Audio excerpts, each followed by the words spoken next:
વિદ્યાર્થી મિત્રો, આપણે છેલ્લા લેક્ચરમાં ગુરુત્વ સ્થિત ઉર્જા જોઈ હતી. એટલે કે કોઈ પણ પદાર્થ છે એને અમુક ઊંચાઈ સુધી લઈ જવામાં આવે તો તેનામાં ઉર્જા સંગ્રહ પામે છે. આ ઉર્જા તેનું દળ અને ગુરુત્વ પ્રવેગ સાથે સાથે તેના ઊંચાઈના ગુણાકાર જેટલી હોય છે. એટલે કે આપણે જે સ્થિતિ ઉર્જા ઈપી કહેતા હતા, તો આપણે ઈપી બરાબર એમ જી એચ આવું એક સૂત્ર તારવેલું. બરાબર, અમુક ઊંચાઈ સુધી કોઈ પણ પદાર્થ, વસ્તુ કે કોઈ પણ પદાર્થ, વસ્તુ કે વ્યક્તિ અમુક ઊંચાઈએ જાય તો એનામાં અમુક પ્રકારની ઉર્જા સંગ્રહ પામે, એને આપણે ગુરુત્વીય સ્થિત ઉર્જા કહેતા હતા. આજે આપણે આ લેક્ચરની અંદર શરૂઆતના તબક્કામાં ચોપડીના બે ઉદાહરણો જે દાખલા સ્વરૂપે આપેલા છે એ આપણે લઈશું. આપણે આ પાઠમાં આપણે જે મુદ્દા સ્કીપ કરવાના છે એ એક પણ મુદ્દા સ્કીપ કરેલા નથી. કારણ કે તમારો 8મો પાઠ ગતિ, 9મો પાઠ બળ અને ન્યૂટનના નિયમો, 10મો પાઠ અને 11મો પાઠ, આ ચારે ચાર પાઠ અને પછી 12મો પણ આવશે ધ્વનિ. આ પાંચે પાંચ ફિઝિક્સના પાઠ છે જે તમને 11 સાયન્સની અંદર ફરી પાછા ફંડામેન્ટલ તરીકે ઉપયોગમાં આવશે. બહુ સમજવા સરળ છે, મજા આવે એવા છે. અને જેવા પાંચે પાંચ પાઠ પૂરા થશે એટલે એક સરસ મજાની 1 કલાકની તમને વાર્તા કહીશ. એ વાર્તાની અંદર બધા જ પાઠનો સારાંશ પણ આવી જશે. તો ચલો બાળકો, આપણે ગુરુત્વ સ્થિતિ ઉર્જાના દાખલા લઈએ. તો દાખલો નંબર પહેલો, ચોપડીનું ઉદાહરણ 11.5 છે. 10 કિલોગ્રામ દળવાળી વસ્તુને, દળ એટલે એમ, 10 કિલોગ્રામ દળવાળી વસ્તુને જમીનથી 6 મીટર ઊંચે, એટલે એચ બરાબર શું છે, જમીનથી 6 મીટર ઊંચે લઈ જતા તેમાં સંગ્રહ પામતી ગુરુત્વીય સ્થિત ઉર્જા અથવા સ્થિતિ ઉર્જા શોધો. બહુ સિમ્પલ છે, વેરી સિમ્પલ. એમ બરાબર 10 કિલોગ્રામ, એચ એટલે હાઈટ, હાઈટ તમને કેટલી છે, 6 મીટર, 6 મીટર.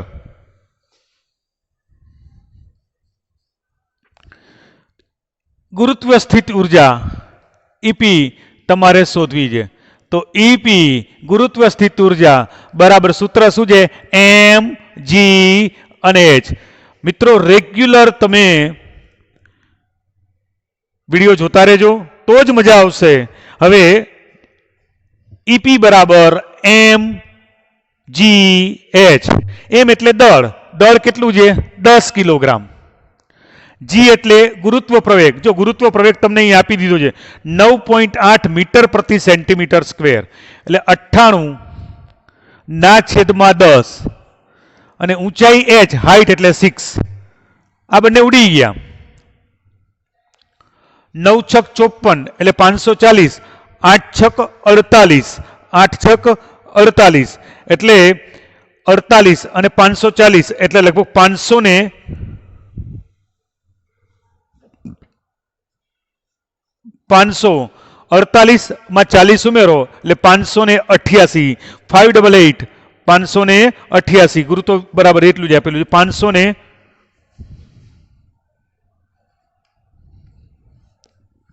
જૂલ સ્થિતિ ઉર્જા એનામાં સંગ્રહ પામે.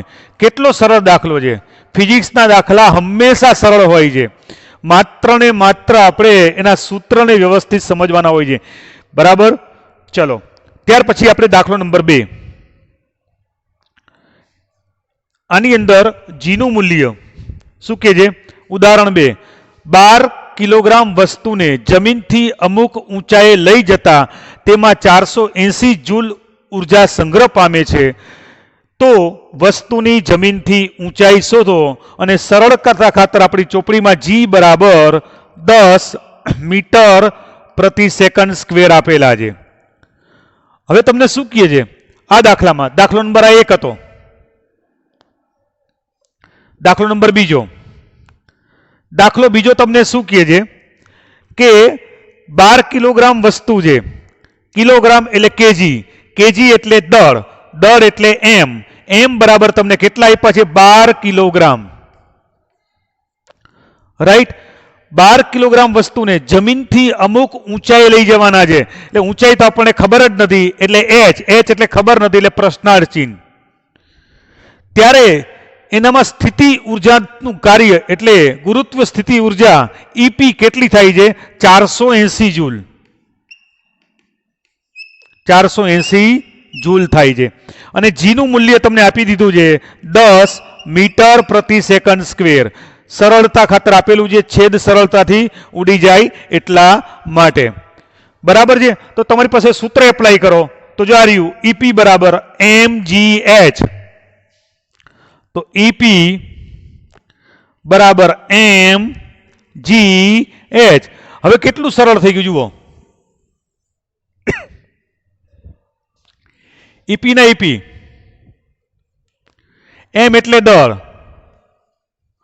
દળ છે તમારું 12 કિલોગ્રામ, જી એટલે ગુરુત્વ પ્રવેગ 10, ઈપી આપણને સોરી કેટલા આપ્યા છે 480, તમારે હાઈટ એટલે એચ શોધવાના છે, આ શોધવાના છે, એટલે ગુણાકાર હોય તો ભાંગાકારમાં, ગુણાકાર હોય તો શું આવે ભાંગાકારમાં, એટલે 480 ના છેદમાં 12 ગુણ્યા 10 બરાબર એચ, મીંડું મીંડું ઉડી ગયું, 12 ચોકું 48, તો એચ બરાબર 4 મીટર। તો જમીનથી તમે એને 4 મીટર ઊંચે લઈ ગયા હશો, જમીનથી તમે એને કેટલા 4 મીટર ઊંચે લઈ ગયા હશો, ત્યારે એનામાં 480 જૂલ ઉર્જા સંગ્રહ પામેલી હશે। બંને દાખલા શાંતિથી લખી લ્યો, સમજી લ્યો। વિદ્યાર્થી મિત્રો, ખાસ કરીને હું જોઉં છું કે 30 થી 40% જ છોકરાઓ વિડીયો જુએ છે, નજીકના ભવિષ્યમાં સ્કૂલ ચાલુ થઈ જવાની છે, શક્ય હશે તો આપણે બધું રિવિઝન કરાવશું પણ ખરા, પણ જો રિવિઝન ના થાય તો આ જ વિડીયો લેક્ચરો છે એ તમને ફરી પાછા ઓનલાઈન શીખવાડી સમજાવી અને ફટાફટ આપણે કોર્સ પૂરો કરવો પડશે। ફેબ્રુઆરીમાં સ્કૂલ ચાલુ થાય, લગભગ મેના એન્ડમાં પરીક્ષા આવશે, એટલે દરરોજ 1 કલાક ફાળવી અને પ્લીઝ વિડીયો જુઓ, ઓકે। ચલો નેક્સ્ટ।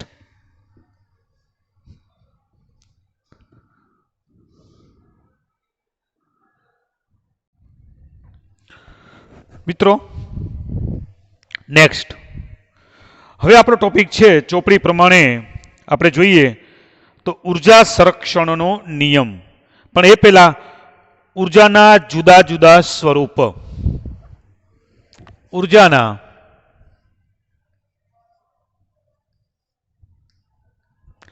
જુદા જુદા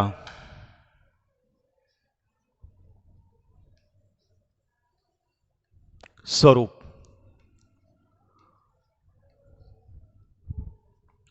જો બાળકો, આપણે પહેલા જ જોઈ ગયા છીએ કે લગભગ સમગ્ર જીવસૃષ્ટિ પર 99.9% ઉર્જા આપણને કેમાંથી પડે છે મળે છે આપણને સૂર્ય ઉર્જામાંથી। તો સૂર્ય છે પોતાની ઉર્જા પ્રકાશ સ્વરૂપે આપે છે। લીલી વનસ્પતિ સૂર્યપ્રકાશનો ઉપયોગ કરી ખોરાક બનાવે છે, એ જ ઉર્જા સમુદ્રમાં પડે તે વરાળ સ્વરૂપે વરસાદ બને છે। તો એ જ ઉર્જા જે નકામા પદાર્થો છે એને લાંબે ગાળે ભેજ રૂપે પ્રકાશ રૂપે સળી અને લાંબે ગાળે ખનિજ કોલસામાં રૂપાંતર થાય છે। ટૂંકમાં સાદી ભાષામાં સમજીએ તો કેરોસીન છે, એ કેરોસીન છે, એ કેરોસીને મેં તમને પહેલા જ ઉદાહરણ આપેલું હતું, એ કેરોસીનને જો તમે ફાનસ જોયો હોય તો પહેલા ફાનસ વપરાતું, એ ફાનસની અંદર જો તમે કેરોસીનને ભરો તો તમને પ્રકાશ મળે, પ્રકાશ ઉર્જા મળે। કેરોસીનમાં છે એ સંગ્રહાયેલી ઉર્જા રાસાયણિક ઉર્જા છે। આ જ કેરોસીનને જો તમે વિદ્યુત જનરેટરમાં, તમે જનરેટર આવે છે બરાબર, વિદ્યુત જનરેટરમાં તમે નાખો તો એ જ કેરોસીનમાંથી તમને વિદ્યુત પેદા મળે છે, એને વિદ્યુત ઉર્જા કહેવાય। આ જ કેરોસીનને તમે ગેરકાયદેસર રીતે રિક્ષામાં નાખો તો તમને ગતિ મળે. ગતિ ઉર્જા અને ગતિની ટૂંકમાં યાંત્રિક રૂપી તમને ગતિ ઉર્જા મળે છે. એટલે ગતિ ઉર્જા અને યાંત્રિક ઉર્જા મળે છે. એ જ કેરોસીનને જો તમે સ્ટવમાં પૂરો, પ્રાઇમસમાં પૂરો, તો તમને ઉષ્મા ઉર્જા મળે છે. તો ઉર્જા છે એક સ્વરૂપમાંથી બીજા સ્વરૂપમાં રૂપાંતર થાય છે. આપણે એના પછીના ટોપિકમાં જ સમજશું. ઉર્જા એક સ્વરૂપમાંથી બીજા સ્વરૂપમાં રૂપાંતર થાય છે. આપણો આ ટોપિક શું છે? ઉર્જાના જુદા જુદા સ્વરૂપો કયા કયા છે. તો ઉર્જાના જુદા જુદા ઘણા બધા સ્વરૂપો છે. તો આપણે સૌથી પહેલા તો આપણે જોઈ ગયા એક પછી એક. ગતિ ઉર્જા, નંબર 2 સ્થિતિ ઉર્જા, નંબર 3 ગુરુત્વ સ્થિત ઉર્જા, વિદ્યુત ઉર્જા,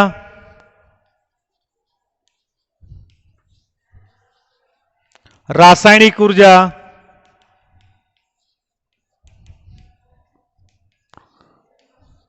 પ્રકાશ ઉર્જા,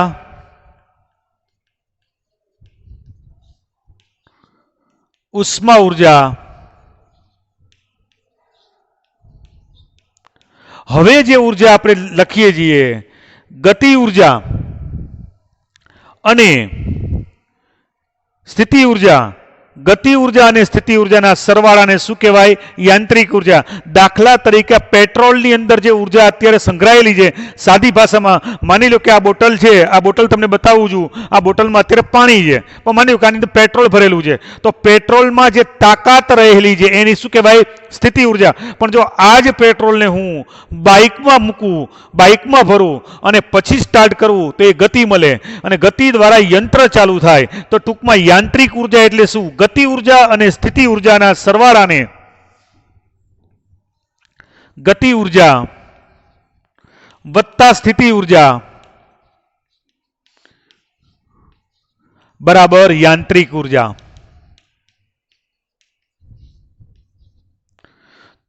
તો ઉર્જાના જુદા જુદા સ્વરૂપો છે. ઉર્જાના જુદા જુદા સ્વરૂપોમાં આપણે જોઈ શકીએ છીએ કે આપણે લિમિટેડ જ છે. એમ તો ઘણા બધા સ્વરૂપ આગળ આવશે તમને. તો જો આપણે મેઇન ગતિ ઉર્જા, સ્થિતિ ઉર્જા, યાંત્રિક ઉર્જા.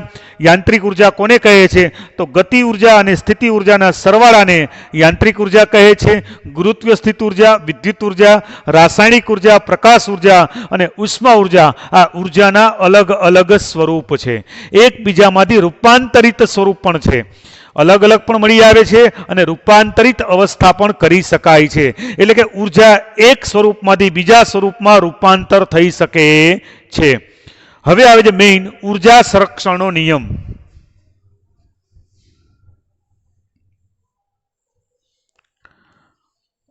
ઉર્જા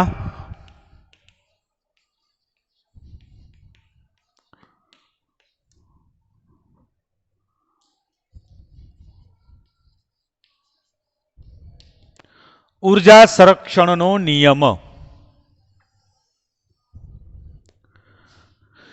ચલો ઉર્જા તો અત્યાર સુધી ખબર પડી. સંરક્ષણ એટલે શું? સંરક્ષણ એટલે શું મિત્રો? સંરક્ષણ એટલે રક્ષણ કરવું, એનું રક્ષણ કરવું. તો ઉર્જાનું રક્ષણ કરતો એક નિયમ છે. બરાબર. જુઓ વિદ્યાર્થી મિત્રો, ગીતાજીના 15મા અધ્યાયની અંદર એક શ્લોક આવે છે. 23મો શ્લોક છે. ઉર્જા ઉત્પન્ન થતી નથી, આત્મા ઉત્પન્ન થતી નથી કે આત્મા નાશ પામતી નથી. આત્મા એક સ્વરૂપમાંથી બીજા સ્વરૂપમાં રૂપાંતર પામે છે. આત્મા અમર છે. ઇસ્લામની અંદર પણ કુરાનમાં લખેલું જ છે કે રૂહ છે એ એક સ્વરૂપમાંથી બીજા સ્વરૂપમાં બદલાય છે. જેવા એક કામ કરે છે એ કામ પ્રમાણે એક સ્વરૂપમાંથી બીજા સ્વરૂપમાં જે એ અલ્લાહ તાલા છે એનું રૂપાંતરણ કરે છે અને એ પ્રમાણે સજા એટલે કે સારા કામ કર્યા હોય તો એ પ્રમાણે એને સારી નબિયત આપે છે અને ખરાબ કામ કર્યા હોય તો એ પ્રમાણે એને સજા આપે છે. પરંતુ એ ક્યારેય નાશ પામતી, રૂહ ક્યારેય નાશ પામતી નથી.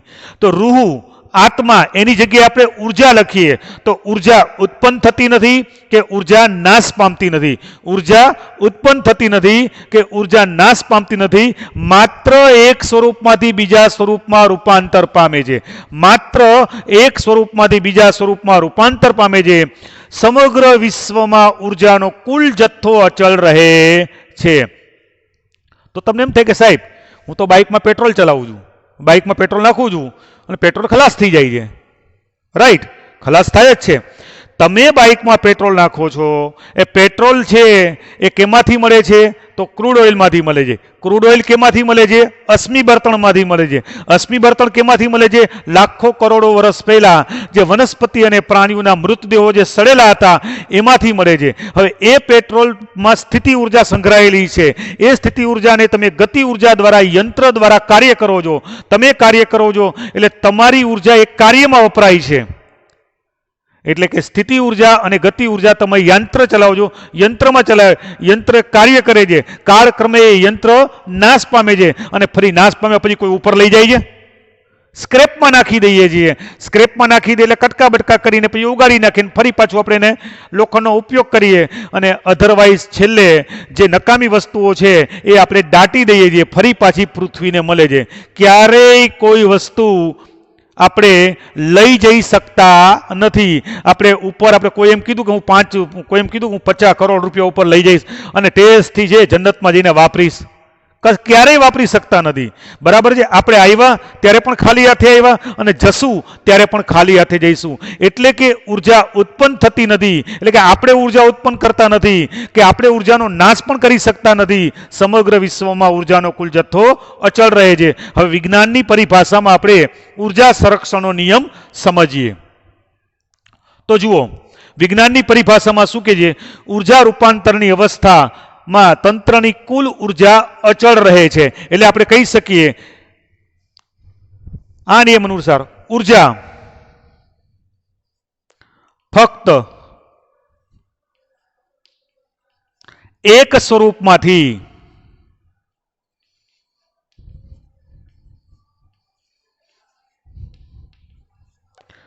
બીજા સ્વરૂપમાં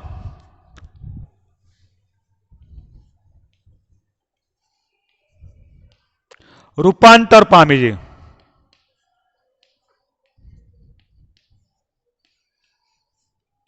એટલે ગતિ ઉર્જા, સ્થિતિ ઉર્જા, યાંત્રિક ઉર્જા, પ્રકાશ ઉર્જા, ઉષ્મા ઉર્જા એમ એકબીજામાં રૂપાંતર પામતી હોય છે. એકબીજામાં શું છે? રૂપાંતર પામતી હોય છે. એટલે કે ઉર્જા ફક્ત એક સ્વરૂપમાંથી બીજા સ્વરૂપમાં રૂપાંતર પામે છે, પરંતુ તેનો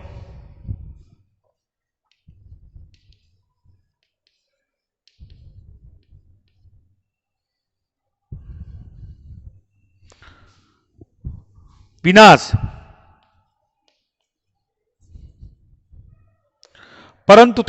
કે ઉત્પત્તિ કરી શકાતી નથી. પરંતુ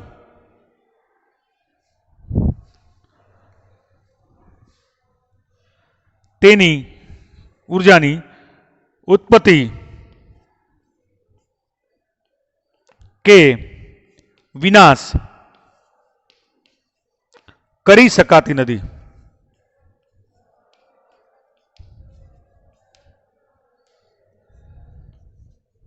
સમગ્ર વિશ્વમાં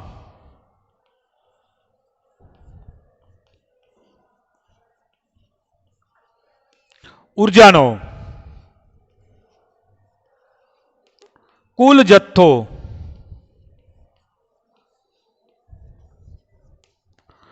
અચળ રહે છે.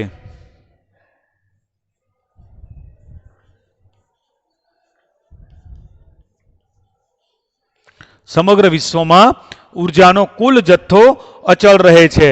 અને આપણે ઉર્જા સંરક્ષણનો નિયમ કહીએ છીએ. એટલે કે ઉર્જા આપણે ઉત્પન્ન કરી શકતા નથી કે ઉર્જા નાશ કરી શકતા નથી, પરંતુ ઉર્જાનું એક સ્વરૂપમાંથી બીજા સ્વરૂપમાં રૂપાંતર થાય છે. સમગ્ર વિશ્વમાં ઉર્જાનો કુલ જથ્થો અચળ રહે છે. એટલે આપણે આપણી વિજ્ઞાનની ભાષામાં ઉર્જા ફક્ત એક સ્વરૂપમાંથી બીજા સ્વરૂપમાં રૂપાંતર પામે છે, પરંતુ તેને ઉત્પન્ન કે વિનાશ કરી શકાતી કરી શકાતી નથી. સમગ્ર વિશ્વમાં ઉર્જાનો કુલ જથ્થો અચળ રહે છે, જેને ઉર્જા સંરક્ષણનો નિયમ કહે છે. હવે આપણે એક સાબિતી આપીએ છીએ. આની આપણે સાબિતી આપીએ છીએ. પરીક્ષામાં કોઈ સાબિતી આપવાની નથી, પણ તમને ખ્યાલ આવે, બરાબર છે, તમને ખ્યાલ આવે એટલા માટે આપણે એની સાબિતી પણ આપીએ છીએ.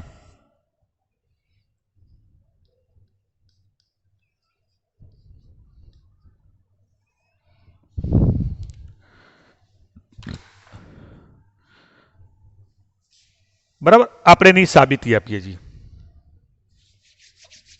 યાંત્રિક ઉર્જા કોને કહેવાય? આપણે હમણાં જ જોઈ આવ્યું, ગતિ ઉર્જા વત્તા સ્થિતિ ઉર્જા અને યાંત્રિક ઉર્જા કહેવાય. તો માની લો કે કોઈ એક યંત્ર છે, એની ગતિ ઉર્જા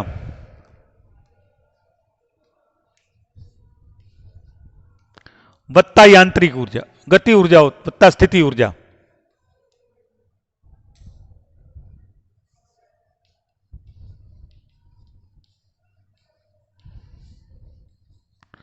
એટલે હું શું કરું છું કે કોઈ એક આપણે પદાર્થ છે, કોઈ એક પદાર્થને આપણે જમીનથી h મીટર ઊંચાઈએ લઈ જઈએ છીએ.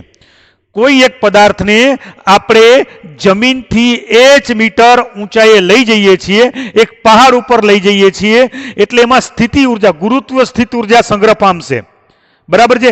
પરંતુ કાઇનેટિક ઉર્જા એમાં હશે નહીં, કાંઈ ગતિમાં છે નહીં. આપણે પદાર્થને નીચેથી ઉપર લઈ જઈએ છીએ. તો જુઓ, ધારો કે m દળવાળા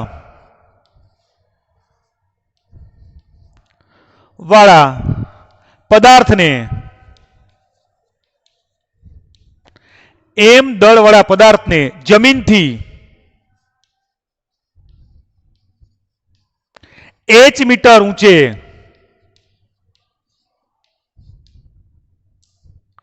લઈ જતા તેમાં ગુરુત્વ સ્થિત ઉર્જા EP બરાબર mgh જૂલ સંગ્રહ પામે છે.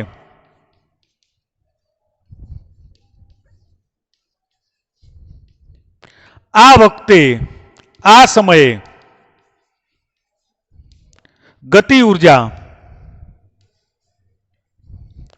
શૂન્ય હોય છે.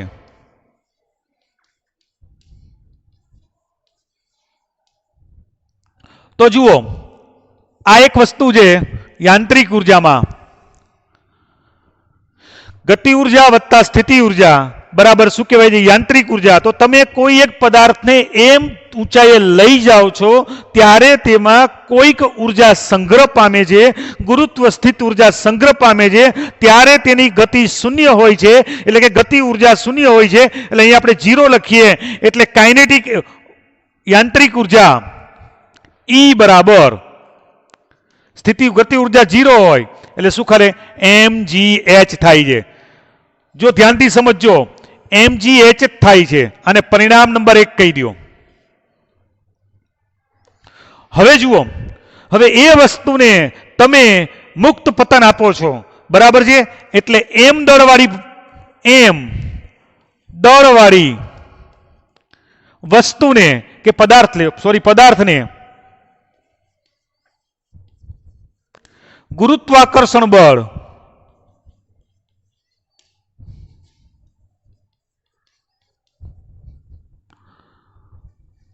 બળ હેઠળ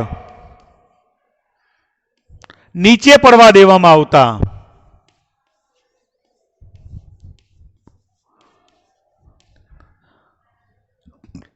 તે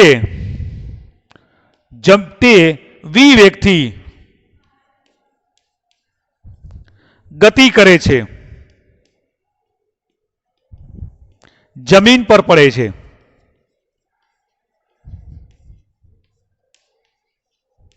તેથી h બરાબર 0 થાય છે.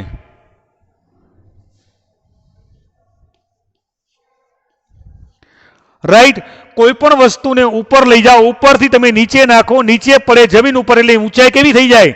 શૂન્ય થઈ જાય કે નહીં? જમીન ઉપરથી કોઈ પણ વસ્તુ તમે ઉપાડો તો h બરાબર 0 થઈ જાય. તો mgh ની અંદર તમે h બરાબર 0 મૂકો એટલા માટે શું થઈ જાય? સ્થિતિ ઉર્જા શું થઈ? માટે સ્થિતિ ઉર્જા શૂન્ય થાય છે.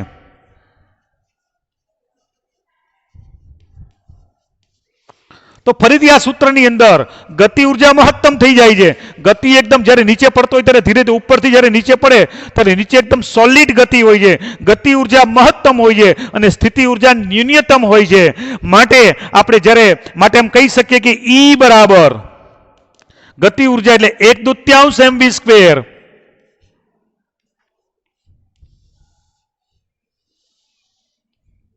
પરિણામ નંબર 2.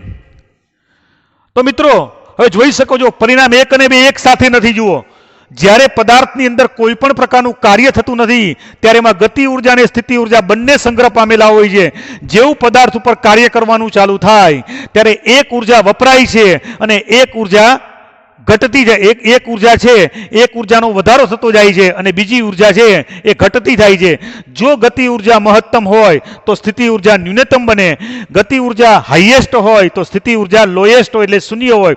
અને જો સ્થિતિ ઉર્જા હાઈએસ્ટ હોય તો ગતિ ઉર્જા છે એ લોએસ્ટ હોય છે. આમ એકબીજા વ્યસ્ત પ્રમાણમાં છે એટલે ઉર્જાનું જ્યારે રૂપાંતરણ થાય છે પણ ઉર્જા ક્યારેય નાશ પામતી નથી. એક સ્વરૂપમાંથી બીજા સ્વરૂપમાં સીધું કન્વર્ટ થઈ જાય છે. આથી કહી શકાય કે ઉર્જા છે સમગ્ર વિશ્વમાં ઉર્જાનું સ્વરૂપ બદલાય છે પણ ઉર્જાનો કુલ જથ્થો તો અચળ જ રહે છે. સમજી લ્યો, પછી આપણે ફરીથી આગળ વધીએ.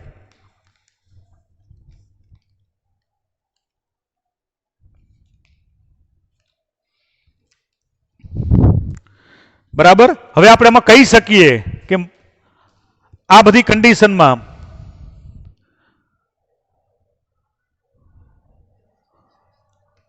આ સમયે પદાર્થ પર લાગતું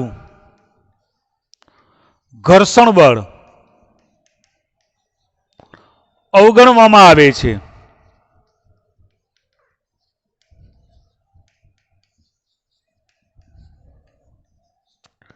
એટલે કે ઘર્ષણ બળ નથી એવું માનવામાં આવે છે. ઘર્ષણ બળ અમુક ઉર્જાઓ ખર્ચી લે. આપણે જો દાખલા તરીકે પેટ્રોલ છે એ પેટ્રોલની કેટલીક બાઇક છે 80ની એવરેજ આપે છે, કેટલીક બાઇક છે એ 40ની એવરેજ આપે છે અને અમુક બાઇક તો 15ની જ એવરેજ આપે છે. બરાબર છે. રોયલ એનફિલ્ડ ને એ બધા 30ની એવરેજ આપે. શું કામ? કે એના વજન એન્જિનની તાકાત કેવી છે? વધારે છે. તાકાત વધારે એટલે ઘર્ષણ વધારે એટલે મોટા ભાગની ઉર્જાનો વ્યય થઈ જાય છે. બરાબર. હલકી ફુલકી બાઇક હોય એની એવરેજ ઓટોમેટિક સારી આવતી હોય છે. અમારા જમાનાની અંદર એટલે અમે જ્યારે નાના હતા ત્યારે મફા કરીને એક નીકળતું, મફા સુવેગા જેવું મફા હતું. એ છે ને 1 લિટરની 90 કિલોમીટર એવરેજ આપતી હતી. બરાબર. વન ટાઈપ ઓફ સાયકલ જેવું જ લાગે, એકદમ ફોરું ફફાકડું જેવું. ક્યાંય રસ્તો આવે ને તમને ખાડો ટેકરો તમે હાથેથી ઉચકીને તમે લઈ જઈ શકો. મફા કહેવાતું, મફા. બહુ બરાબર. એ વખતે 5-7 હજારનું આવતું હતું પણ એ વખતે અમારી પાસે એટલા પૈસા નહોતા. પણ એની એવરેજ 90ની આવતી હતી. કારણ કે શું? કે એનું એન્જિન નાનું હતું, સાથે સાથે હેવી નહોતું. બરાબર છે. એટલે કે જો એન્જિન તાકાતવાળું હોય તો એ વધારે ઉર્જા વાપરે. એન્જિન તાકાત વગરનું ઓછું એન્જિન તાકાત કરતું હોય તે ઓછી ઉર્જા વાપરે. તો ઇન શોર્ટ આપણે ઘર્ષણ બળ ઓછું લાગે. અને આપણે અહીંયા સમજવાનું એટલું જ કે જ્યારે સ્થિતિ ઉર્જા વપરાતી હોય ત્યારે ગતિ ઉર્જા અંદર સંગ્રહ પામતી હોય અને જ્યારે ગતિ ઉર્જા વપરાતી હોય ત્યારે સ્થિતિ ઉર્જા અંદર સંગ્રહ પામતી હોય. અને આપણે ઉર્જા સંરક્ષણનો નિયમ કહીએ છીએ. આ એની સાબિતી છે. ફરીથી સમજી લઈએ. ઉર્જાના જુદા જુદા સ્વરૂપ: ગતિ ઉર્જા, સ્થિતિ ઉર્જા, ગુરુત્વ સ્થિત ઉર્જા, વિદ્યુત ઉર્જા, રાસાયણિક ઉર્જા, પ્રકાશ ઉર્જા અને ઉષ્મા ઉર્જા. યાંત્રિક ઉર્જા કોને કહેવાય? ગતિ ઉર્જા વત્તા સ્થિતિ ઉર્જાને શું કહેવાય છે? યાંત્રિક ઉર્જા કહેવામાં આવે છે. ઉર્જા સંરક્ષણનો નિયમ એટલે શું? ઉર્જા ફક્ત એક સ્વરૂપમાંથી બીજા સ્વરૂપમાં રૂપાંતર પામે છે પરંતુ તેની ઉત્પત્તિ કે વિનાશ થતો નથી. સમગ્ર વિશ્વમાં ઉર્જાનો કુલ જથ્થો અચળ રહે છે. આ એની સાબિતી આપી. સાબિતી ઓપ્શનલ છે. બરાબર. કોઈ એક યાંત્રિક ઉર્જા છે, યાંત્રિક ઉર્જાને ખરેખર યુ કહેવાય પણ આપણે અહીંયા યાંત્રિક ઉર્જા, ગતિ ઉર્જા વત્તા સ્થિતિ ઉર્જા. બરાબર. તો ધારો કે એમ દળવાળી પદાર્થ છે એને h મીટર ઊંચે લઈ જતા તેમાં સ્થિતિ ઉર્જા કેટલી છે? mgh જૂલ સ્વરૂપે સંગ્રહ પામે છે. આ સમયે તેની ગતિ બિલકુલ હોતી નથી. આપણે લઈ જઈએ જે યંત્ર પર કાર્ય કરીએ છીએ એટલે ગતિ હોય નહીં. બરાબર, એટલે એ લગભગ ઉર્જા કેવી છે? શૂન્ય હોય છે. આ વખતે એની સ્થિતિ ઉર્જા મહત્તમ હોય છે. હવે આ એમ દળવાળા પદાર્થને, એ જ દળવાળા પદાર્થને ગુરુત્વાકર્ષણ બળ હેઠળ નીચે પડવા દેવામાં આવતા તો વી જેટલા વેગથી પ્રવેગી ગતિ કરે છે. વી જેટલા વેગથી પ્રવેગી ગતિ કરી અને જમીન પર પડે છે ત્યારે તેની બરાબર, તેથી h બરાબર 0 થાય છે. એટલે કે સ્થિતિ ઉર્જા 0 થઈ જાય છે અને ગતિ ઉર્જા મહત્તમ થાય છે. આ બધી પ્રક્રિયાઓ વખતે આપણે ઘર્ષણ બળને અવગણીએ છીએ. ટૂંકમાં ઉર્જા એક સ્વરૂપમાંથી બીજા સ્વરૂપમાં રૂપાંતર પામે છે. સમગ્ર વિશ્વમાં ઉર્જાનો કુલ જથ્થો અચળ રહે છે. લખી નાખો.